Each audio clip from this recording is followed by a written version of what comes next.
estimate, call Cumberland Masonry today at 717.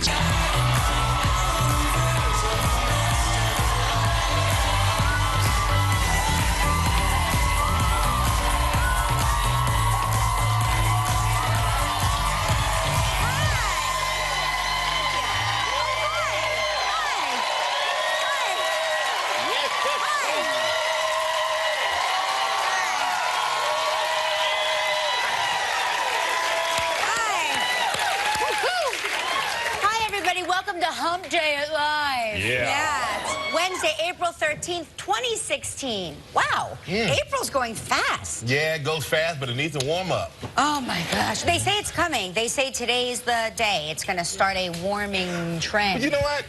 I remember a month or so ago, we were talking about, they said it was over, no more winter, no more cold. You looked at me and you said, we are being tricked. Thank you. And as always, you were right. I am the Farmer's Almanac. Yes. So I'm not believing it. I'll believe it when it's consistent for at least 2 days. Okay, so that means June. You're going to look at June. And by June, and I mean this just from experience, I'm talking mid to late June is when it's going to warm up. Actually, and you can put your Canada Goose coat away. Mid to late June. Don't put it back. Mid to late June? That's a long time. Sweetie. I can't wait that long. Sweetie, hear me now. I'm telling you, mid to late June. I can't wait that long. Okay, put your coat away. Gentlemen, you're going to see what happens. Let's do the show from on remote. Yeah. Come on, where can we go that's hot? Anybody from a hot climate here? Yeah. Where?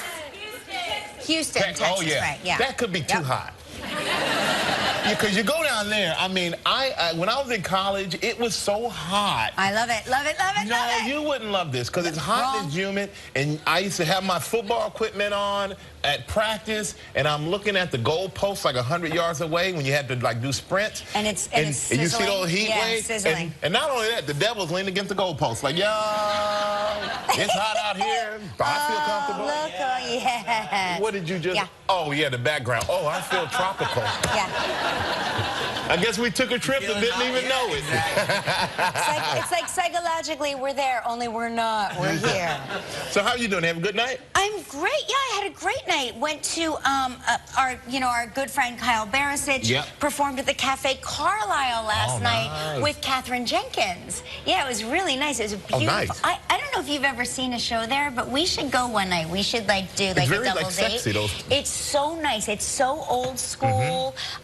You have a proper dinner and the whoever's performing there, I've seen Rita Wilson perform there. I've seen a lot of people perform there, but they're right there in front of you. I mean, you can touch them. I mean, I wouldn't. Have you ever thought about it though? I have thought about it. I've been at some of these things and I'm like, it's live. And I know. What if I just got up there behind the person and went, goo, goo, goo, goo, goo, goo? I know. Like you want to do it. Something holds you back. With Kyle being up there and me knowing Kyle and knowing him well, I was like, I could run up there and tackle him right now. I could do whatever I wanted. We'd be reading about you today, but you could have done it. I know. But it was exciting, and it's a really like sexy venue. And we sat next to Billie Jean King, the tennis legend Billie Jean King. Yeah, it was great. It's been a week of celebrity sightings for me. Okay, I host this show, so yes, I see celebrities here a lot. I know what you're thinking at home. However, seeing celebrities out in their natural habitat is a different experience. It's like, right, when you go to the zoo, there's lions and tigers there, but imagine a lion and tiger walking down Fifth Avenue. You'd be like, holy cow, right? Yeah, that would be a little surprising. Yeah. And I went to an event last night, Sports Illustrated Fashionable 50. Oh, yeah, your thing, your suits. So the suit line, my line collection, sponsored it with JCPenney down at Vandal. Have you gone to Vandal yet? No, but I've been reading about it. Is it great? Yes, it's phenomenal. I'll take you. I'll take you to Mark. But we went to, it was at Vandal. It's the Fashionable 50, the 50 most fashionable, I guess, athletes or sports people. Are you in there? And, well, I sponsored that party, so you're daggone right that I'm in that magazine. There you go. That's right. Correct. Get in any way you can. Yeah, you get in any way you By can. any means We're all over. There we go. All over this place. All over. There we go. Yeah. Very nice. But it's great because they have like different magazines. This is Russell Westbrook. And I love, you know what I love about this? It's fashionable 50, and fashionable is not always a suit and tie. No. Like if I were to watch that, if I were to wear this down Fifth Avenue, as you said, there would be animal control with tranquilizers. That'd be when you're laying me down. But all these guys are so, I think athletes are so much more into fashion than when I first started. Right. It was like the Skittle color suits, you know, like purple and green. I mean, you wanted to eat guys like Skittles. And now this is, guys have their own personal style, which that works for him, doesn't work for me, but I respect that. I think when it comes to fashion, when it comes to fashion, as long as you feel confident in the look, then it works on you. Yes. You know what I mean? A lot of people try to like put on a costume and they're clearly uncomfortable. It doesn't work for them. Yeah. So as long as you wear something with a certain confidence and it feels like you, to you, then you'll look good in it. Have a little swagger with yourself. Yeah, that's absolutely right. But a great event. And I saw quite a few celebrities there. And, you know, Victor, I saw my buddy Victor Cruz, I saw Von Miller, Swin Cash was there. Also Hannah Davis, who I love Hannah. Always, you gotta love the Sports Illustrated swimsuit models. You gotta love them. But it was just a real fun event. Had a great time. My buddy Mercedes Lewis, and it was good. I took a lot of discipline to go home, to go to bed and get up this morning. What time did you leave? Because we stayed up late. I left at 9:30. Oh my gosh, yeah. I was very disciplined, and I had friends who wanted to go to a dinner afterwards, and I said nope. I'm a man with a job. You guys don't have to. Yeah, we had two. This for me is my second night out in a row, which, as you know, never happens. Yeah. So I am literally today a dead person. You're looking at the living dead. I'm seeing my ladies. They were at the Polo Bar the other night, right? You were there, right? Celebrities everywhere, right? Everywhere. I mean, throw a penny, you hit a star. It was crazy. Did you guys like talk at the Polo Bar? Oh, I was going to say, you remembered them? Wow, that's good. Yeah, no, she said hi. She said, I'm coming to your show on Wednesday. Oh, that was right? Yeah. I didn't hallucinate that. Okay. No, I'm glad. You know what? We had it tequila with lime, so who knows? Maybe I imagined the whole thing. No, I'm amazed you remember, because I have friends of mine that go, hey, Michael, I go, who are you? I mean, I have no idea. That's really good. It's really good. But you know, there's a crazy story in the news. Speaking of animals, there is this octopus, right? I love an octopus story. Yes. Named Inky. How awesome is that? From New Zealand, was at the National Aquarium in New Zealand. Now, they did a routine tank check. You know, they go and check and make sure the animals are there. Inky was gone. What are you saying? Inky slid through. They had the lid wasn't quite on enough. Oh, you can't give And they're very smart. Inky got out, scooched across the floor, squeezed through a drain pipe that led to the Pacific Ocean. And they said he's gone missing, and they figured it out because they tracked the trail of water. Like Inky was like. Inky's new name is Felicia. Yes. Bye, Felicia. That's right. And now they're like, well, it happened a few months ago. But the news is only coming out now. So there's an APB out for Inky, but I have a feeling Inky is probably in Mexico somewhere right now, hiding out. I love that. Oh my gosh, that's a great story. Yeah, that's awesome. You know Inky heard the Born Free theme in his head, in his little octopus head. He's like, born free, I'm getting out of here. And the other fish are like, what are you doing? You can't make it. Either that or help us too, man. Inky's like, I don't care about y'all. I'm out. That is some Finding Nemo stuff right there. That is great. In other crazy animal stories, did you see this man and his daughter? They were fishing, and they thought they had hooked a catfish. We have video of this. They're in Louisiana. Check this out. Be careful. Comes their catfish. Oh my God! That's a big gator, buddy. That is a big gator. I mean, guys, that's an alligator. Also, ironically named Felicia. Oh my God. Yeah. He was with his daughter? He was with his daughter, and they were expecting to pull up. He was showing her how to pull up, you know, like a big catfish because, you know, I guess it must have felt substantial on the line. And he literally seconds. Their hands were in the water seconds before this alligator. That water is so murky and so dark, and obviously no alligators are there. And then that was a nice alligator. Because I would imagine you're pulling an alligator, it would fight back. Well, this alligator was a lover, not a fighter. Yeah, I see that. But I think one of the funniest things is how fast he's pedaling. Yeah. And he's trying to, well, didn't he know he was covering his mouth? It is kind of. Like he was cursing in front of his daughter, but he didn't want her to hear it. It's kind of like,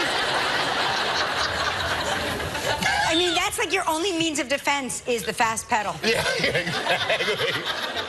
Oh, man. He's like, this thing doesn't even have paddles. I gotta say, that was scary, though. Yeah, well, did you see the guy behind him is even in a worse position because he's like, watch the guy behind him. Okay, so there's the gator. Now, he's gonna run away. Now watch this guy. He's like, wait a minute. Now he's coming over here. Yeah, he was going to the other boat. Right, you see him dragging. He's like, I'm gonna see what this guy's got to offer. And he's like, you know what's gonna happen? When that alligator goes to the somebody's gonna see a float sitting near the shore because they go there and they're gonna be, oh, let me see what's on the end of this, and there's gonna be a big surprise.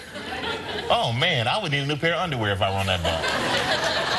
We did this. They've got this great thing in Slidell, Louisiana called Cajun Encounters, right? You can go and take a swamp tour, and we did the show there. Cajun Encounters. And you can feed the alligators. You can feed them. If you want. I didn't. I wouldn't. But there's a cage. You just throw the stuff. No. They're free. They're like they roam free. So you're in there. No, you're in like a big pontoon boat, right? Oh, okay. So we're sitting in the boat, and apparently the man and my father-in-law, the man that was running the whole thing, and my father-in-law and the kids decided to play a prank on me. They thought it would be really funny.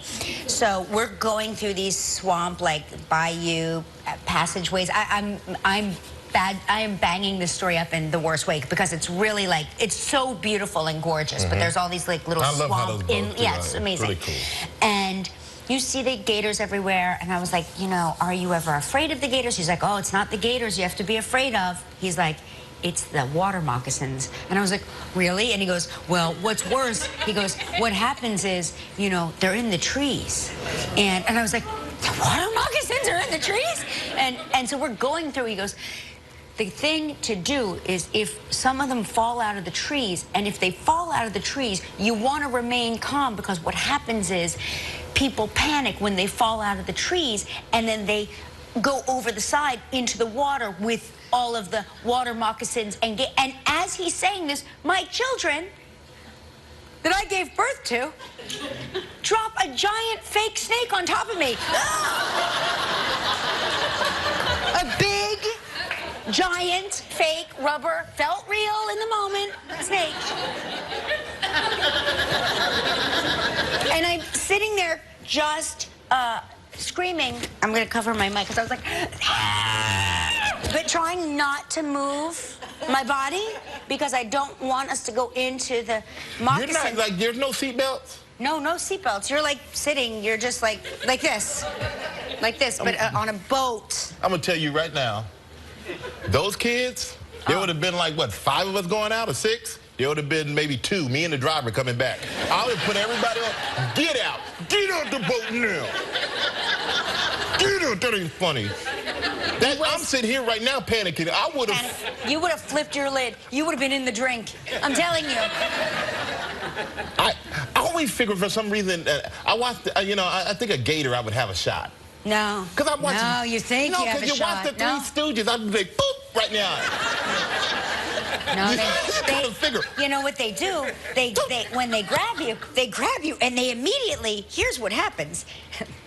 Here's what happens, because I learned, I took the tour. They grab you and they immediately like drag you down, and they death roll you. They death roll you so that you're, you know, I mean, you know, you're already, listen, if it gets to that point, just you know. Well, you know, in football, we tackle like that. It's called the gator tackle. Really? Where you grab somebody's legs and you grab them and you just roll. It's called a gator tackle. Yeah. We've taken something from the gators. But I'm telling you what, man, you drop the snake up. Like, I'm scared of the little fake snakes we have here, and then we bring out the... But that wouldn't be funny, because you're telling a snake story, and then you drop one, like, it was the way he told it, too. And then we went back. We did the show there, right? Didn't we do a tape piece there, right? Yeah. And I was telling the story to the camera, and they did the same thing. They dropped the snake on me again. Right? They did it again, even though I was like, and the last time I was here, they dropped the snake on me. It was so terrifying. They did it again. And I did the same thing again. Convinced it was a real snake. It felt so real. Okay, we're not going down there to do a show. Before we go there, just put up a screen in the back of us that looks like we're there. How about that? I'm telling you, though, it is, if you're going to be in that area, go to Slidell and check out this place called Cajun Encounters. I'm sure it's still there. It is... it is worth every penny. It's interesting, it's educational, it's really gorgeous. Don't tell them what your weaknesses are, because they will probably make fun. Like, if you say, I have a fear of snakes, chances are they're going to drop a fake snake on your head. But it's really a great experience. Well, I was sold on it, but then you unsold me. No, they won't do that with But Cajun Encounters, yes, all right. Very cool. Well, we have a encounter today. Our encounter is with a very big show, everybody. Yes. Yeah.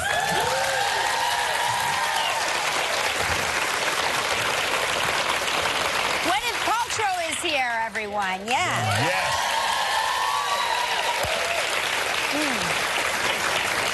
And our favorite doctor is in the house. Dr. Jeong is here.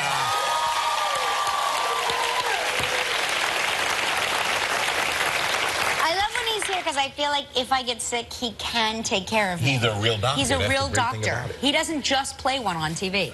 Also, a performance by American Idol finalist Dalton Rapatoni.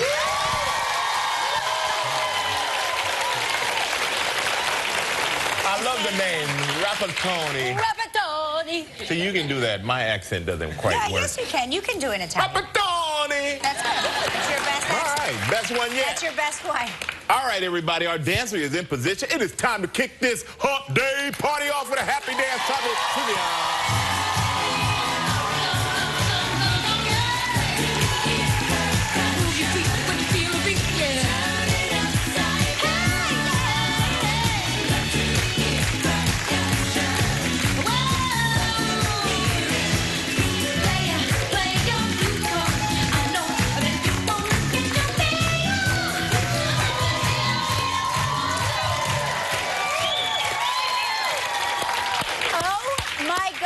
This lady is from one of my favorite places on earth, from Ocean City, New Jersey. Please welcome Shelly Laughlin.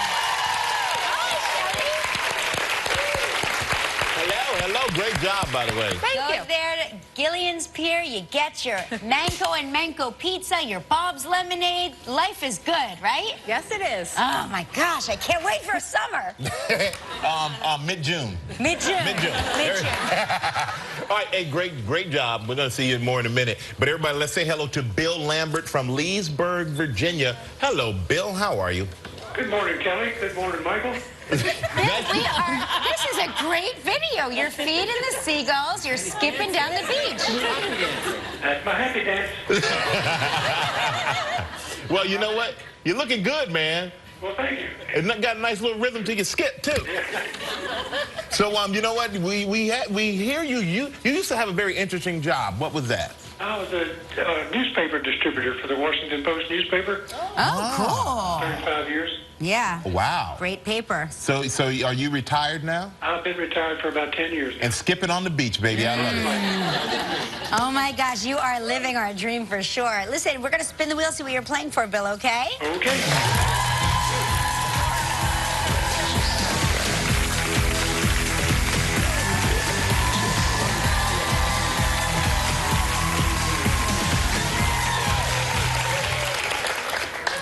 Okay, Bill, you're playing for a great prize, the Buccaneer in St. Croix. I know you like pirates. Everybody does. Arr. 7 days. Yar! 7 days and 6 nights in a deluxe ocean front room. Yeah. The room includes 3 meals daily. What? You joke. All 3 meals? My gosh. This trip is provided in part by Hotels.com. It's a prize valued at $9,500. You have 20 seconds and only one guess. Bill, good luck. All right, Bill, you ready? I'm ready. Here you go. On yesterday's show, what did we say thieves wrapped themselves in when they tried to rob a bank? Aluminum foil. You got it, buddy. Congratulations. You and a guest will enjoy 7 days and 6 nights at the Buccaneer St. Croix. Founded in the 17th century and family-run for generations, the Buccaneer in St. Croix is both historic and modern, blending old-world charm with warm hospitality and the amenities expected by today's traveler. The Buccaneer is a premier destination resort for golf, tennis, water sports, weddings, honeymoons, and family vacations. Your prize is valued at approximately $9,500. Congratulations. Well, thank you very much. All right, now you get to help make the day of a lucky member of our studio audience who will receive a $500 gift card from Walmart Photo. So please pick a number between 1 and 212. Okay, my wife and I have been married for 50 years, so I'm going to pick number 50. There we go. Hey, Bill, congratulations, you happy man. Congratulations, young lady. Everybody stay right there when we come back. The beautiful and talented Gwyneth Paltrow will be here with us. Still ahead on live from the series Dr. Ken Jeong from American Idol, Dalton Rapattoni, and coming up next, Gwyneth Paltrow.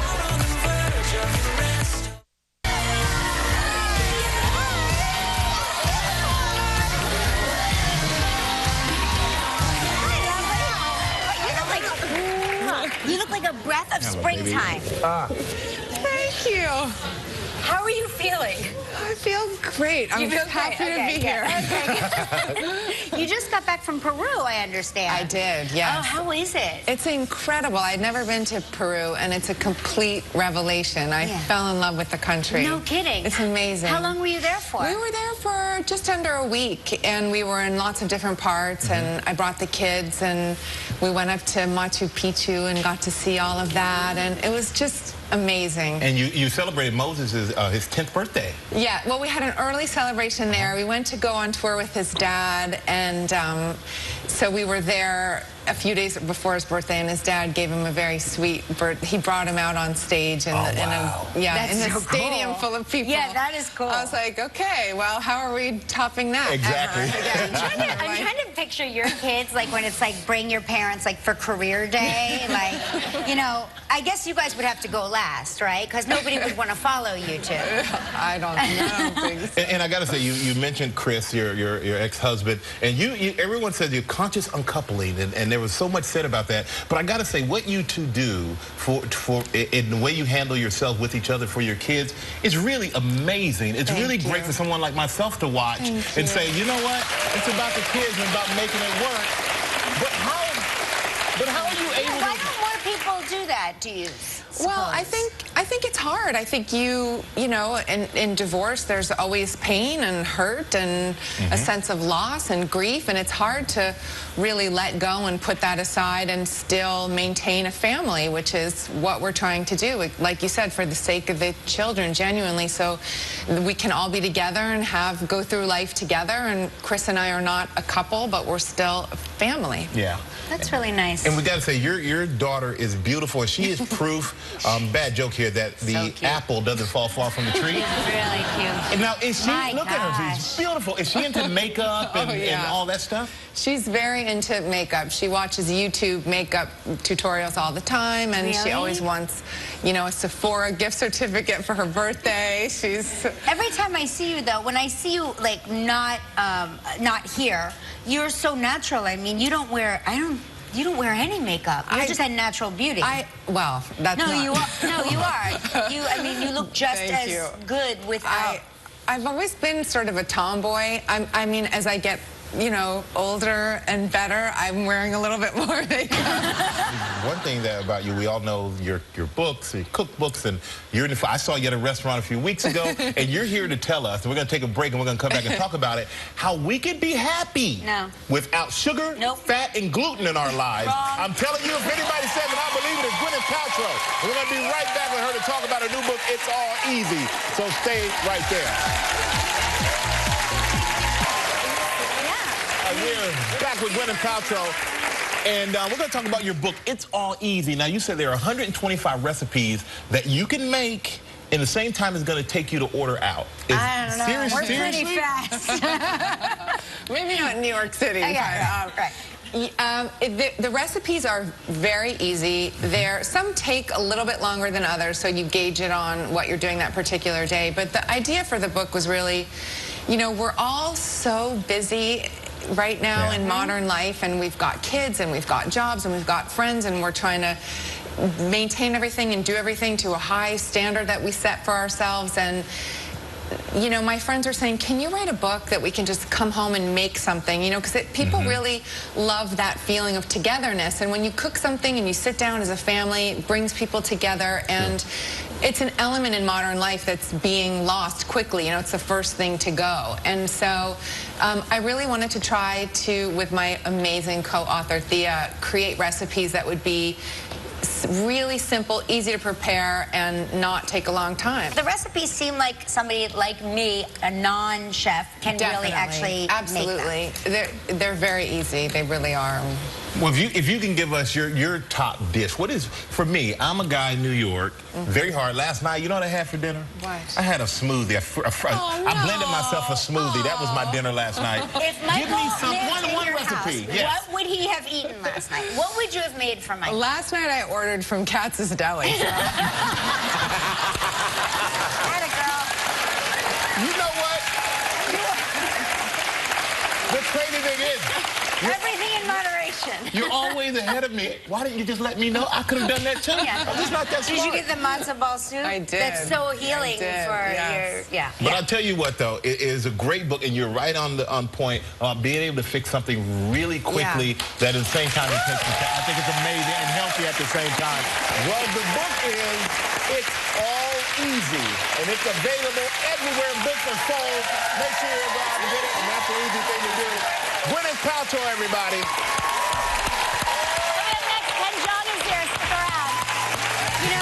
Enter live DIY Disasters photo contest today.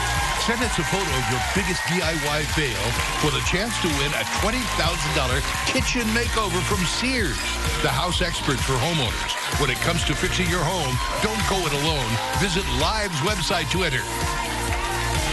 Tomorrow on Live from the Jungle Book, Lupe.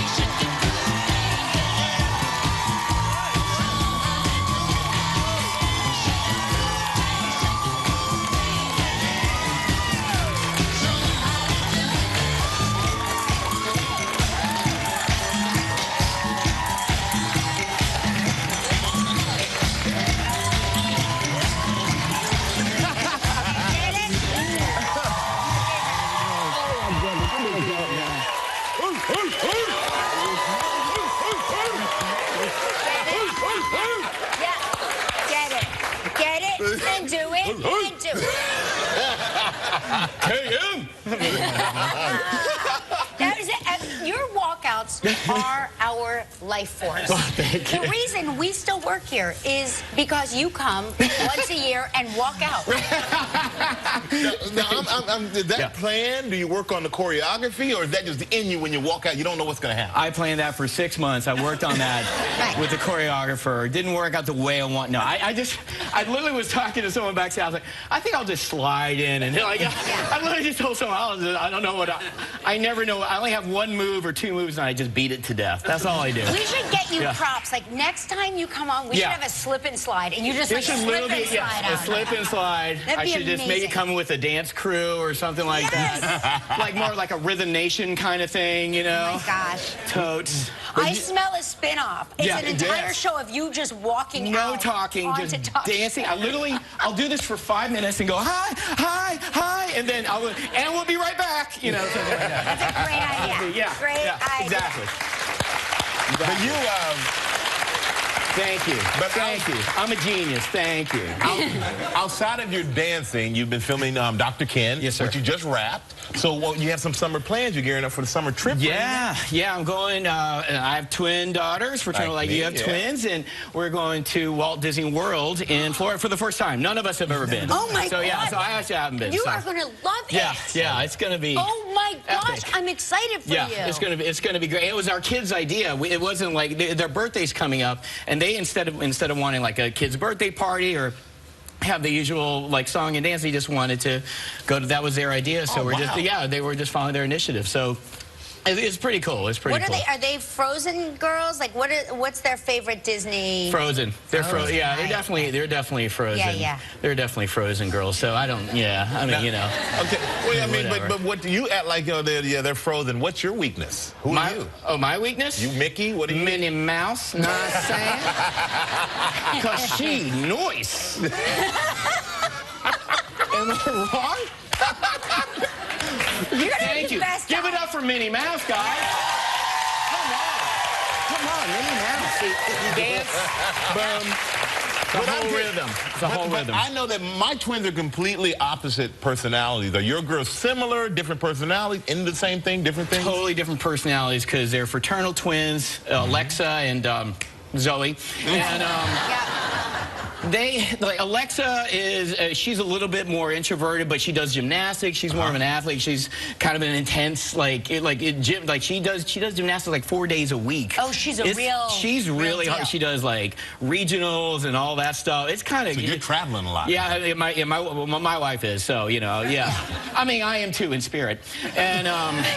And Zoe is taken after old man. She does a little bit of children's theater and stuff like that, does some musicals. No kidding. Yeah, so she really enjoys kind of performing. I mean, I don't know if I want her to do this because I don't want her upstage me.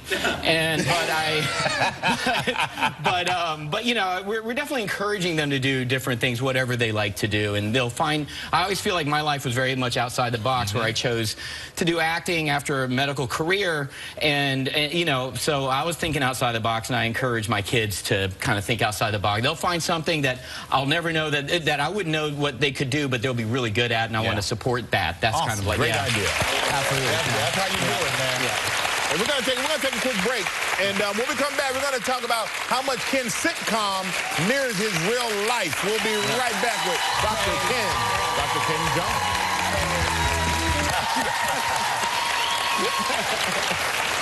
That's Dr. Ken in action on the set of Dr. Ken. Yes. Now, what's the latest on the show? You've started a man club? Yeah, this is a Korean men's club, and it's guest starring my friend Randall Park of Fresh Off the Boat. He's my boy. Yeah. And he did me a solid and is going to be on my show. And he is a leader of like kind of this civic projects Korean community men's club, or so I think. Right. But it turns out to be a club where just Korean dudes get together under the guise of Korean men's club and just like drink soju, gamble, and watch like Knicks games and stuff. So it's an excuse to get away from our wives. And my wife eventually finds out. So it's pretty dope. But the show's kind of come full. He says pretty dope. It's pretty dope. Well, you know, the season finale, though, comes full circle with your real life because your character is going to try stand-up for the first time. Yeah. I mean, like, I started out doing stand-up while being a doctor like 10 years ago in L.A. at the Laugh Factory, and then for the season finale of Dr. Ken next week, my character tries stand-up for the first time, and it's so surreal, and I had so much support from my wife. She really encouraged me to do comedy full-time, and there's a lot of dialogue that, although I didn't write the episode, we actually ended up using the dialogue between me and my wife in real life, how supportive she was, and just like the kind of the anxieties of performing for the first time. And it was really, we try to go deep, and it's not just about performing, but it's about kind of like the fear of changing gears in life. And it was really, it felt real. It was so surreal. When they actually remade the Laugh Factory set, because it's a great club in LA, and redid it in the Dr. Ken set, and it looked like I was what kind of audience did you perform for the first time? You remember that? The very first time I did stand-up, that was like over 20 years ago when I was in med school, and it was in a bar in North Carolina, in Raleigh, North Carolina. I went to med school at University of North Carolina, and it was like I had to follow this Grateful Dead cover band. Oh my gosh. It was so crazy, and none of my jokes worked. I started ad-libbing and riffing, and it was like, I said, I love your first album, Touch of Grey, which is like their only album that became popular, and I was trying to do any Deadhead references, but you know, it was fun. I had a love of performing that was cultivated from that. But it's like you got to go through those rocky steps with rough crowds to get good at anything. And also, I think the best sitcoms are the ones that are based in the performer's real life. Like this is like autobiographical sitcoms. Yeah. That's what's funny. I mean, it really is. Yeah. Thank you so much. You can't make this stuff up. Really. Right. You can't make it up. Yeah. I think that's the fun part of it. Yeah. Well, you know, thank you. You're great, man. Thank you. You're funny. You're the best entrance in all of the world right here. It is Dr. Ken. It's Friday at 8:30 on